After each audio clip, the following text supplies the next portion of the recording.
सहना भवतु सहनौ भुनक्तु सह वीर्यं करवावहै तेजस्विनावधीतमस्तु मा विद्विषावहै। ओम शांति शांति शांति।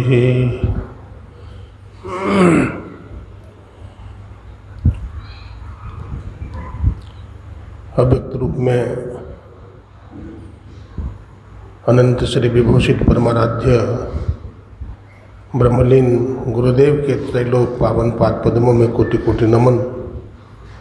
गुरुदेव के मस्तिष्क स्वरूप ब्रह्मलीन पूज्यपाद महर्षि संत सेवी परमहंस जी महाराज, उनके हृदय स्वरूप पूज्यपाद ब्रह्मलीन महर्षि साई स्वामी जी महाराज तथा संत मत के वर्तमान आचार्य महर्षि हरनंदन परमहंस जी महाराज के चरण कमलों में कोटि कोटि नमन, कोटि कोटि प्रणाम।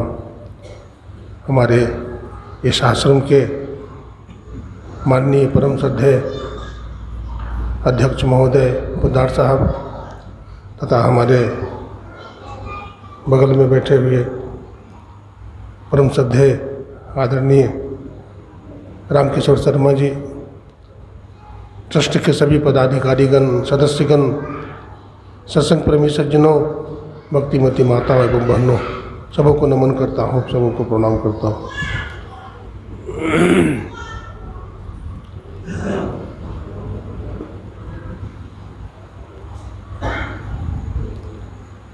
ब्रह्मा की सृष्टि में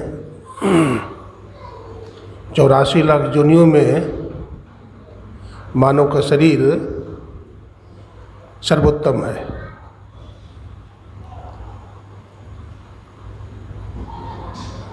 गोस्वामी तुलसीदास जी महाराज ने भी तथा सभी संतों ने मानव शरीर को सुर दुर्लभ बताया है। मानव शरीर ही कर्म योनि है।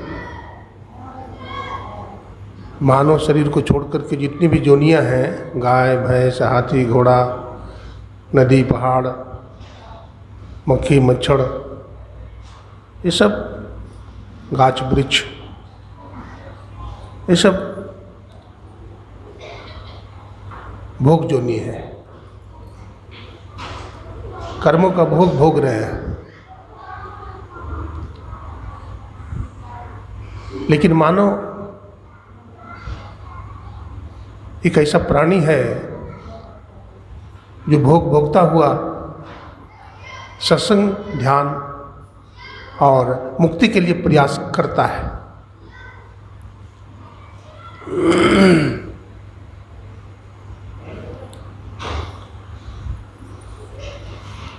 गोस्वामी तुलसीदास जी महाराज ने कहा, बड़े भाग मानुष तन पावा, सुर दुर्लभ सब ग्रंथन गावा। बड़े भाग्य से मानव का शरीर मिलता है और ये देवी देवताओं को भी दुर्लभ है। देवी देवता का शरीर है, लेकिन वो भी भोग योनि है। वो भी छीने पुण्य मृत्यु लोकम विसंति। उनका भी जब पुण्य छीन हो जाएगा, अगर 100 यज्ञ अश्वमेध यज्ञ कर ले तो इंद्र बन जाता है, और अगर 1000 यज्ञ कोई कर ले तो ब्रह्मा का पद प्राप्त कर देता है, और अगर 10,000 यज्ञ कर ले तो भगवान विष्णु का पद प्राप्त कर देता है। 1 लाख यज्ञ कर ले तो भगवान शंकर का पद प्राप्त करता है।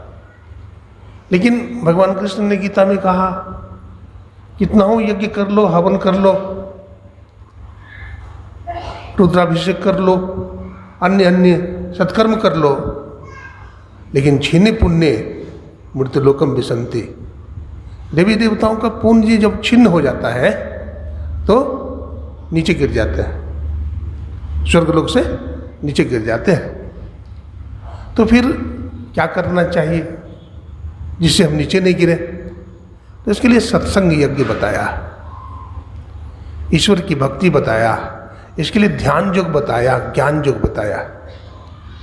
हमारे गुरु महाराज ने कहा ज्ञान योग युक्त ईश्वर भक्ति। हम लोग ईश्वर की भक्ति करें, क्योंकि मानव का शरीर ईश्वर की भक्ति करने के लिए ही दिया गया है। साधन धाम मोक्ष कर द्वारा, पाई न जही पर लोक समारा। मनुष्य का शरीर को कहा गया ये साधनों का धाम है, और इसमें मोक्ष का द्वार लगा हुआ है।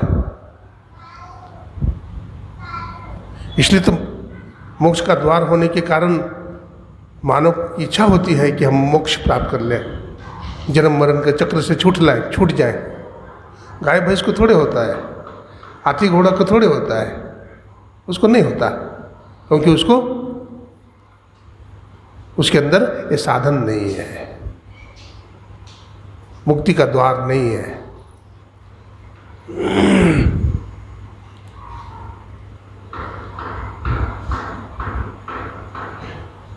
नर्तन पाए विषय मन देही, अब पलट सुधाते सट बिसले। मानव का शरीर पाकर के कोई विषयों में मन को लगाता है तो अमृत से बदल करके वो विष लेता है। मानव शरीर की बड़ी कीमत है, मानव शरीर बहुत ही मूल्यवान है, इसका मूल्य कोई नहीं दे सकता। एक बार एक महात्मा जी बाजार में गए, दिवाली का समय है, तो देखा कि एक दुकान में खचाखच भीड़ है, मूर्ति की दुकान है, बहुत लोग मूर्ति खरीद रहे हैं। महात्मा जी गुजर रहे थे वहीं से,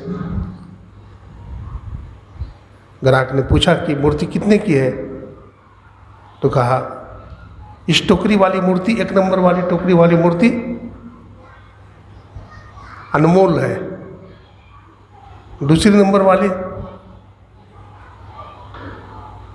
या ऐसे मानिए कि 1 नंबर वाली, 1 नंबर की टोकरी में जो मूर्ति रखी हुई है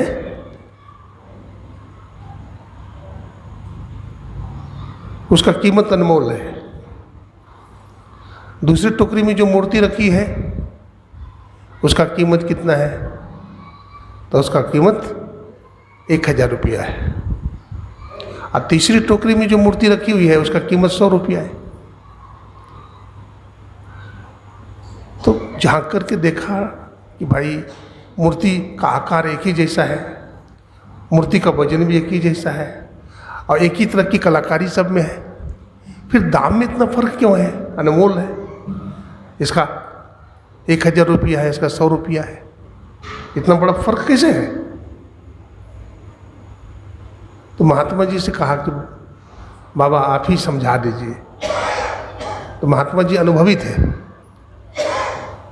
चक्कर में तो महात्मा जी भी पड़ गए, लेकिन विचार किया, अनुभवी थे।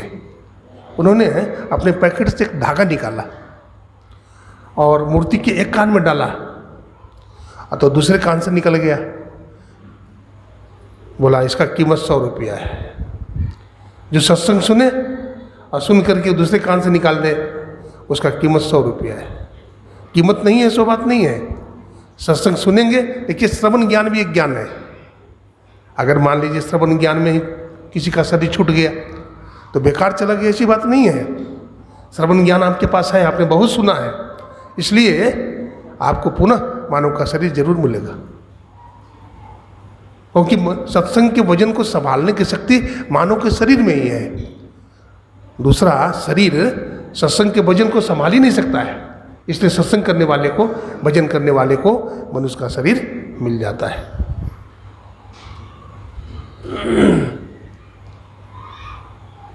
दूसरी मूर्ति का कीमत 1000। उन्होंने क्या किया, दूसरी मूर्ति के कान में धागा डाला तो हृदय में जाकर के रुक गया। बोला इसी मूर्ति का कीमत 1000 रुपया है। सत्संग सुना और सुन करके हृदय में धारण कर लिया, उसका कीमत कितना है, कितना है? 1000 रुपया है।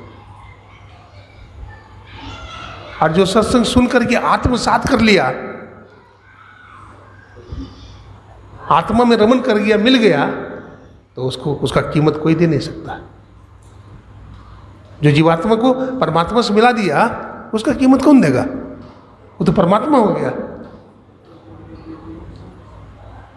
तो मानव शरीर का बड़ा कीमत है।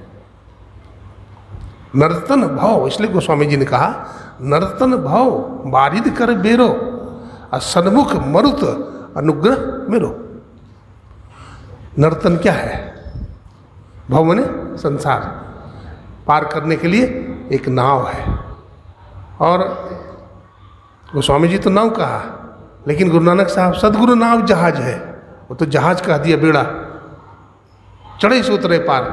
जो चढ़ेगा पार उतर जाए।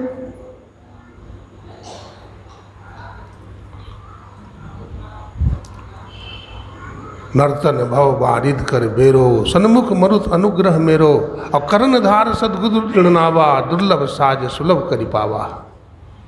जो न तरय भव सागर, नर समाज अस्पाय, सुकृत निंदक मंदमती, आत्म हन गति जाए।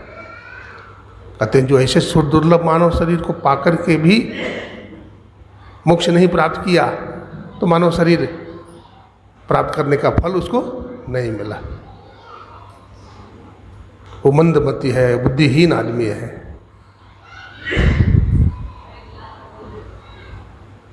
मानव शरीर मूल्यवान है। अपना देश भारतवर्ष संतों का देश है, योगियों का देश है, अरिहंतों का देश है।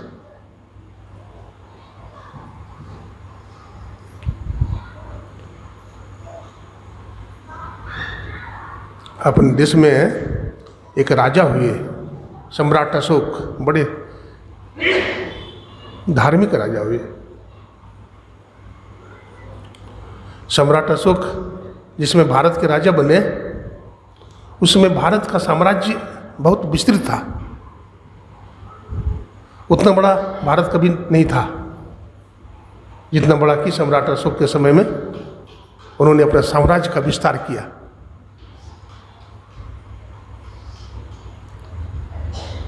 सम्राट अशोक के महल में बौद्ध भिक्षु भी रहते थे, बौद्धिस्ट थे ना। सम्राट अशोक बौद्धिस्ट थे, बौद्ध भिक्षु रहते थे और बौद्ध भिक्षु को प्रणाम किया करते थे, पैर छू करके प्रणाम करते थे सम्राट अशोक। तो उनके जो महामंत्री थे उनको अच्छा नहीं लगता था, उसको अच्छा नहीं लगता था। वो सोचता था कि देखिए महाराजा का ही अन्न खाता है, उनके आश्रय में पलता है और सम्राट उनको प्रणाम करते हैं, अच्छी बात नहीं है। मौका मिलने पर मैं कहूँगा, और कह ही दिया एक दिन कि राजन, ये महात्मा लोग भिक्षुक आपके राज्य में रहते हैं, आपका ही अन्न खाते हैं, आपके आश्रय में रहते हैं, रोटी कपड़ा मकान आप देते हैं, आपकी छत्रछाया में पलते हैं और आप इनको प्रणाम करते हैं, हमको अच्छा नहीं लगता है। सम्राट अशोक सोचे कि इस वक्त अगर जवाब दूंगा तो ये समझेगा नहीं, मौके से जवाब देना चाहिए। कहा ठीक है, मैं इस विषय पर बाद में बात करूंगा। इधर सम्राट अशोक ने अपने अन्य मंत्रियों से कहा, आप अगल बगल में बहुत सारे दुकान हैं इस राज्य में, बकरे की, भेड़ की, भेड़ बकरे की दुकान है, आप वहाँ जाएं और बकरे का, भेड़ का सिर खरीद करके ले आइए। ले आए, बोला दुकान लगा दीजिए, जितना खर्च पड़ा है उतना दाम लीजिए। ऐसा किया गया, दुकान लगा दी गई। भेड़ बकरे का मुंड बिका, कुछ नहीं भी बिका, हिसाब दे दिया गया। कल हो करके सम्राट अशोक ने कहा, अपने मंत्री से कहा कि आज जाइए शमशान घाट, और शमशान घाट में जितने नरमुंड पड़ा हो सबको इकट्ठा कीजिए, दुकान लगा दीजिए, बोर्ड लगा दीजिए, बेचिए। बोर्ड लगा दी गई, एक भी नरमुंड नहीं बिका। सामने जाकर के कहा कि महाराज एक भी नरमुंड नहीं बिका। बोला आप दाम ज़्यादा रखे होंगे? बोला नहीं महाराज, आज कोई दाम नहीं रखिएगा, जाइए। बोला ठीक है, आज निःशुल्क नरमुंड बेचने का बोर्ड लगा, आज कोई भी नहीं आए, एक भी नरमुंड नहीं बिका। कहा महाराज आज तो नहीं बिका। महामंत्री आए, महामंत्री ने प्रणाम किया बादशाह को, तो महामंत्री, अभी मंत्री लोग बैठे ही थे वहीं पर। कहा महाराज जो नरमुंड बिना कीमत में भी नहीं बिकता है, जो सिर बिना कीमत का भी नहीं बिकता है, जो ऐसे तपे तपाई महात्मा हैं, जो भजन करते हैं, सत्संग करते हैं, अगर इनके श्री चरणों में हमारा मस्तक झुकता है तो आपको दुख क्यों होता है?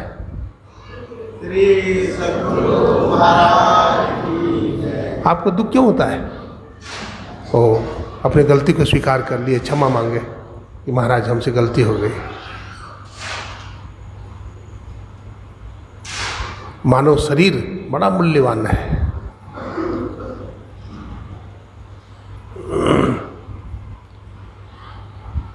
तन नव द्वारा हो रामा, अति ही मलिन हो ठामा, तजी चढ़ो दसम दुआरे, सुख पावो रे भाई। लेकिन इसका महात्म तभी है जब 9 दरवाजा को छोड़ करके हम 10वां दरवाजा में जाएं, तभी ना महात्म है इसका। हम ऊर्ध्वगमन करें। मानव का शरीर 5 मंजिला मकान है। हमारे गुरु महाराज कहते थे स्थूल शरीर है, हाड़ मांस का बना हुआ शरीर है, पंचतत्व से निर्मित ये शरीर है। चिति जल पावक गगन समीरा, पंच रचित इन अधम शरीरा। और बाबा गोरख के शब्दों में सप्त धातु का काया पिंजरा, तामा ही जुक्ति बिन सुवा, सदगुरु मिले तो उबरे बाबू, नहीं तो परले हुआ। तो ये जो 5 मंजिला शरीर है, वो पहला मंजिल क्या है? स्थूल शरीर है, 3.5 हाथ का, यह स्थूल शरीर है। और स्थूल शरीर के भीतर सूक्ष्म शरीर है। सूक्ष्म शरीर किसको बोलते हैं? बतलाते हैं, यमराज ने सत्यवान के शरीर से सूक्ष्म शरीर निकाल लिया था, लिंग शरीर भी बोलते हैं उसको। लिंग शरीर किसको बोलते हैं बताइए? पंचकर्म इंद्रिया, 5 ज्ञान इंद्रिया, पंच प्राण 15 और मन बुद्धि 17, ये 17 को लिंग शरीर बोलते हैं।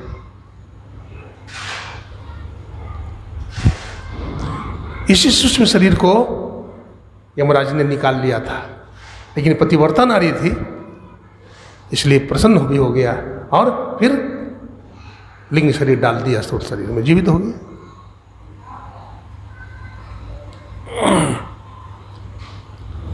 सूक्ष्म शरीर के भीतर कारण शरीर है, कारण शरीर के भीतर महाकारण शरीर है। ये चारों शरीर जड़ शरीर है। स्थूल सूक्ष्म कारण महाकारण क्या है? जड़ शरीर है। और इसके भीतर एक चेतन शरीर है जिसको कैवल्य शरीर बोलते हैं। कैवल्य शरीर। हमारे गुरु महाराज ने कहा, घटपटती हो के पार में साई बस ही अंतरे, जो मिलन को चाहता चटपट से करो संत संग्रह। कहते हैं घटपट के पार में, घट बोलते हैं शरीर को, ये मानव के शरीर को वेदांती लोग घट बोलते हैं। घटाकाश, पटाकाश, महदाकाश।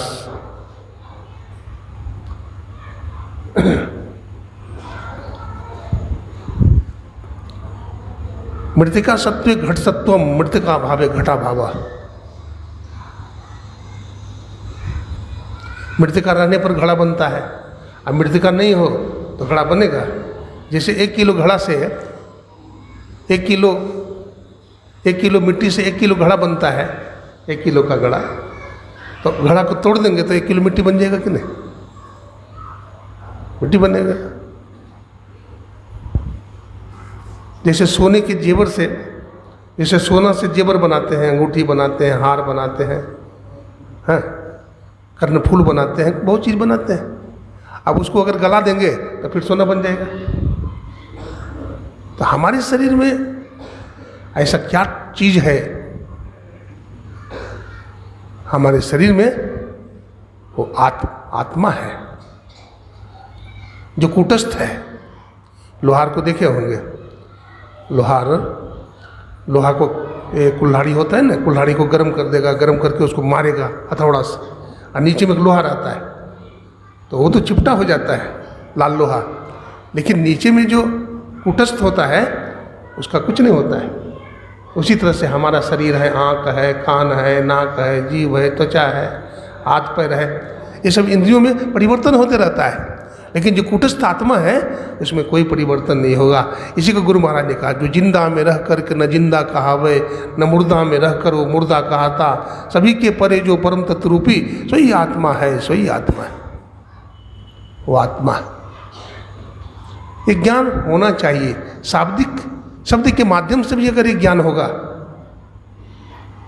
तो मुक्ति में हमें सहयोग मिलेगा। पहले तो शब्द से ही ईश्वर को जानेंगे, फिर साक्षात्कार करेंगे, फिर ध्यान करेंगे, है ना, फिर ध्यान से ज्ञान होगा, फिर हमें मोक्ष की प्राप्ति होगी। तो ये मानव का शरीर जो हमें मिला है, इसी वास्ते मिला है कि हम, स्वामी रामतीर्थ ने कहा था, we are opportunate that we have found the way of salvation. हम बड़े भाग्यशाली हैं कि परमात्मा ने मानव का शरीर दिया है, ये मानव का शरीर दिया है, बड़ा मूल्यवान है। इसमें प्रैक्टिस कीजिए। क्या करिए? प्रैक्टिस कीजिए, योग अभ्यास कीजिए। हमारे गुरु महाराज ने कहा, ध्यानाभ्यास करो सद सद ही, और चातक दृष्टि बनाई हो। और एक जगह लिखते हैं, ध्यानाभ्यास करो नित, हो ही में ही निज हित, अति ही प्रसन्न चित्त, असन्नाम उपासना। ध्यानाभ्यास नित करिए आप। एक कवि ने लिखा, practice makes a man perfect, but not only practice makes a man perfect, but perfect practice makes a man perfect. हम प्रैक्टिस करें। प्रैक्टिस का नाम गुरु है, और प्रैक्टिस नहीं करने का नाम चेला है। रोज प्रैक्टिस करिए। एक घर में हाथी पालता था और अपने बेटे को पहलवान बनाता था, तो रोज बोलता था, हाथी के बच्चे को उठाओ, तो 2-4 बार रोज बच्चा को उठावे। इस तरह से हाथी जब बड़ा हो गया तो भी हाथी को उठा लिया। ये देखिए प्रैक्टिस है। बोलते हैं ध्यान करना बहुत कठिन है, कुछ भी कठिन नहीं है। आप रोज अभ्यास कीजिए। 1 घंटा बैठिए सुबह में, 1 घंटा अपराह्न में बैठिए, 1 घंटा शाम में बैठिए। और ध्यान में बैठिए तो कोई देखे नहीं, हाँ छिप के बैठिए जरा। क्या? छिप करके बैठिए, कोई देखे नहीं, किसी को पता नहीं चले कि ध्यान भी करता है, तो ज़्यादा फल मिलेगा। आप कहेंगे बाबा कैसे? हाँ, कुछ ऐसी चीज़ है, कुछ छिपाने से बढ़ जाता है। आप किसान को देखिए, किसान खेत में बीज बोता है, बीज बोता है ना, पहले तो हल जोतता है, हल जोतने के बाद फिर बीज छिटता है, और उसके बाद फिर चौकी से चौकिया देता है, प्लेन कर देता है, तो उसमें से अंकुर निकलता है कि नहीं। जो बीज किसी प्रकार से अगर ऊपर रह गया तो उसको पंछी क्या करता है? चुग लेता है, चिड़िया खा जाती है। लेकिन जो ढक गया उसमें से अंकुर निकल जाता है। तो कुछ ऐसी चीज़ है जिसको छिपाने से बढ़ जाता है। ध्यान, अपना सत्कर्म छिपाएंगे तो ज़्यादा बढ़ जाएगा। इसलिए रामकृष्ण परमहंस जी महाराज ने कहा, ध्यान करो मन में, वन में और कोने में। मन में करो, वन में करो और कोने में करो।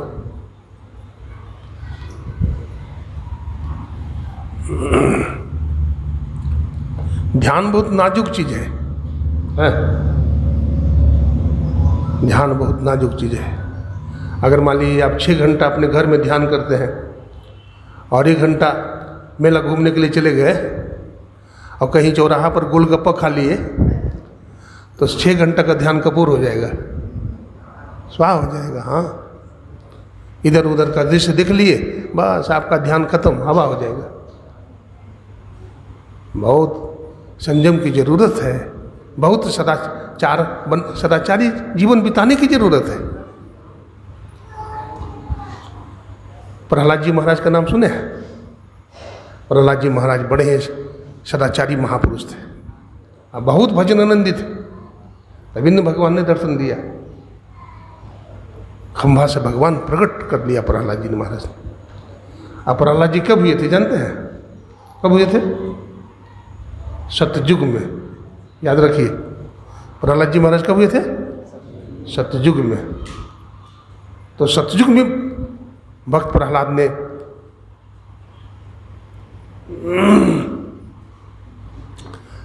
पत्थर से भगवान प्रकट कर लिया।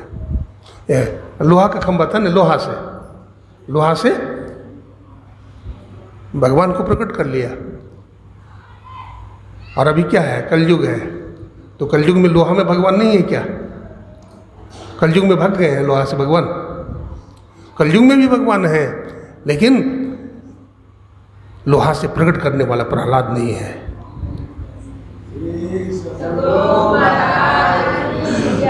कलयुग में लोहे से प्रकट करने वाला प्रहलाद की जरूरत है आज। हिरनाकुश जुल्म कमाया, प्रहलाद जी को बहुत सताया। आया नरसिंह खंभ गया फट रे, आया नरसिंह खंभ गया फट रे। तेरे संकट जाएंगे कट रे, मन सीताराम सीताराम जप रे। मन राधे श्याम रट रे। तेरे संकट जाएंगे कट रे। बहुत सारी घटनाएं हैं। भगवान की कृपा भक्तों पर बहुत होती है, बड़ी बड़ी कृपा होती है।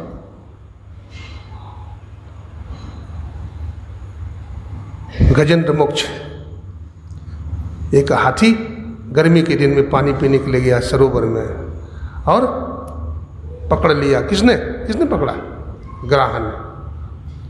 दोनों में युद्ध हो गया, घमासान युद्ध।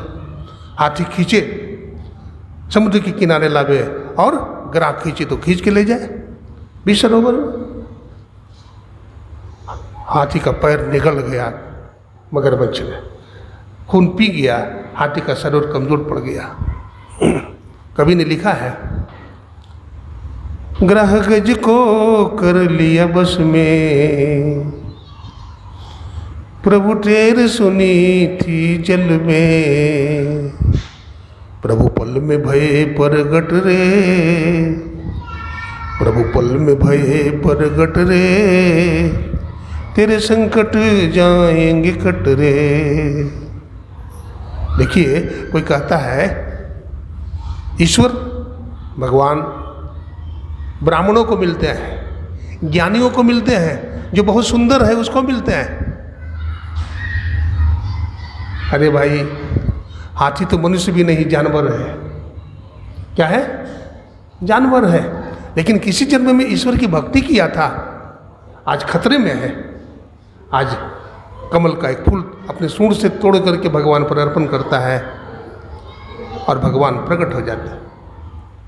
हाथी का पैर जो निगल गया था ग्राह ने, भगवान ने क्या किया जानते हैं? भगवान ने हाथी का पैर पकड़ करके खींचा और ग्राह का मुंह फट गया। सुदर्शन चक्र छोड़ा ना भगवान ने, ग्राह का मुंह फट गया, हाथी का पैर खींच लिया भगवान। जब हाथी मरने लगा, तो जब ग्राह मर गया, तो हाथी ने भगवान से कहा कि प्रभु, आप भी उल्टी गंगा बहाते हो। अपनी मुक्ति के लिए मैंने आपको बुलाया, और आपने मुझको मुक्ति नहीं दे करके पहले ग्राह को मुक्ति दे दिया। भगवान कहते, मेरे भक्त सुनो, हमारा भक्त का जो चरण पकड़ लेता है उसको मैं पहले मुक्त कर देता हूँ। हमारा भक्त तू है गजेंद्र, और तुम्हारा भक्त कौन है? ग्राह। तुम्हारा पैर पकड़ा है तो उसका उद्धार पहले किया, अब तुम्हारा उद्धार करूंगा। अनेकों घटनाएं हैं।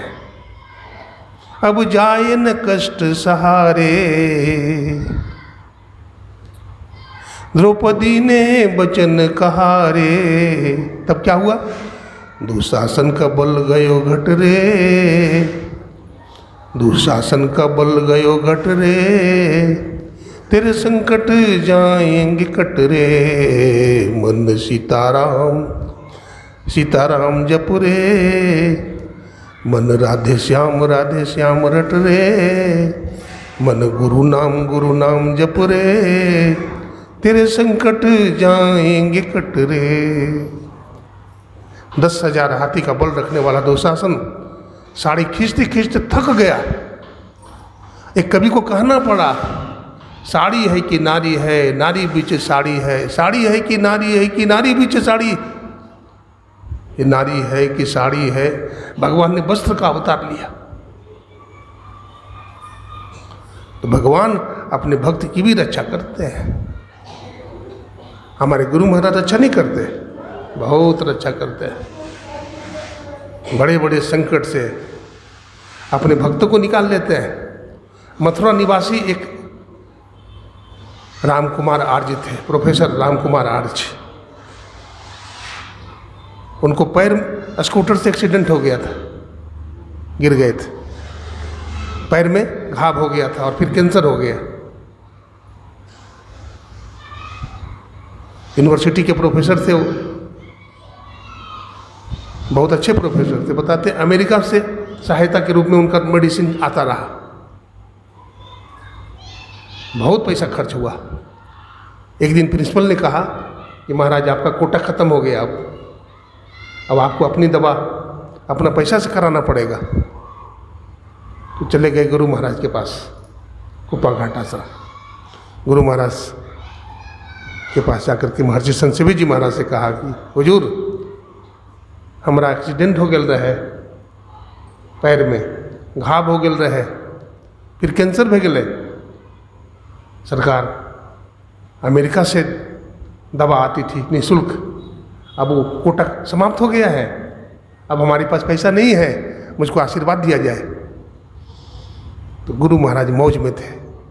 गुरु महाराज कहते कैंसर हो गए है, कैंसर हो गए है। कैंसर नहीं है तोरा, जाने डॉक्टर सब बात थोड़ी जाने छे, तोरा कैंसरे नहीं है। गए वहाँ दोबारा जांच हुआ, डॉक्टर दंग रह गया। बोला महाराज आपका कैंसर क्या हो गया? आप कहाँ अमेरिका गए थे इलाज कराने के लिए क्या? बोला कहीं नहीं गए थे, कोई दवा गोली नहीं चला। गुरु महाराज के डांट से हमारा कैंसर भाग गया। अरे डांट करके गुरु महाराज दम्मा छोड़ा दी है। किसी को बिस्तर पर पेशाब हो जाता था, आ गुरु महाराज करे गुरुदेव बिस्तरे पर पेशाब हो जाए छे, भागो यहाँ से भागो। अब उसका ऐसा भागा पेशाब कि पेशाब होना ही बंद हो गया। हाँ, अरे संत के डर से यमराज भी भागता है। हाँ, संत पलटू ने कहा है संत के डर से यमराज भी भागता है। हनुमान चालीसा पढ़े हैं? हनुमान चालीसा में आया है, तीनों लोग हाफते कापे, भूत पिचास निकट नहीं आवे। हाँ, ये सत्संग की आवाज़ जितना दूर जाती है वहाँ भूत पिचास आएगा। देवी देवता की का तांता लग जाता है। जहाँ सत्संग होता है वहाँ देवी देवता आकर के बैठते हैं, सुनते हैं सत्संग। ये सत्संग की महिमा।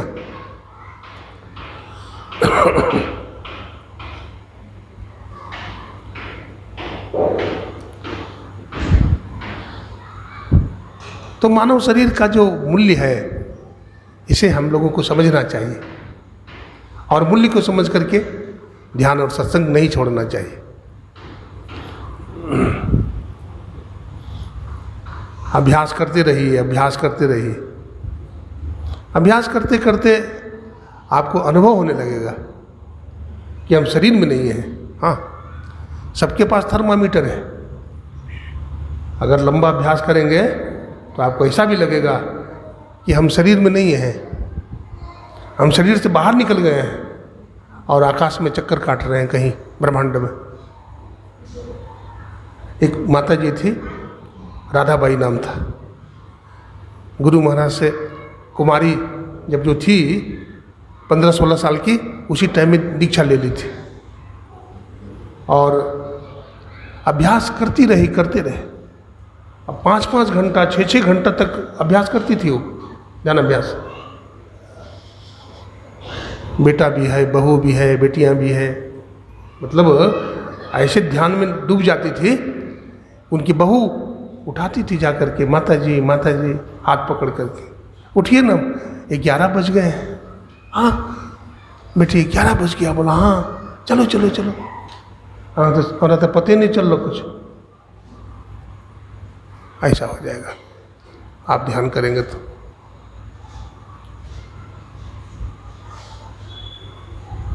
बैठिए, है ना, थोड़ा स्थिर होकर के प्रेम से बैठिए। जितना समय है उतना ही बैठिए आप। ऐसा नहीं है आपके पास समय नहीं है, आप नौकरी करते हैं, चाकरी करते हैं, आप व्यापार करते हैं तो दुकानदारी छोड़ दीजिए, सो बात भी नहीं है। अपना काम भी कीजिए, समय बांट करके, भजन भी कीजिए और सत्संग भी कीजिए।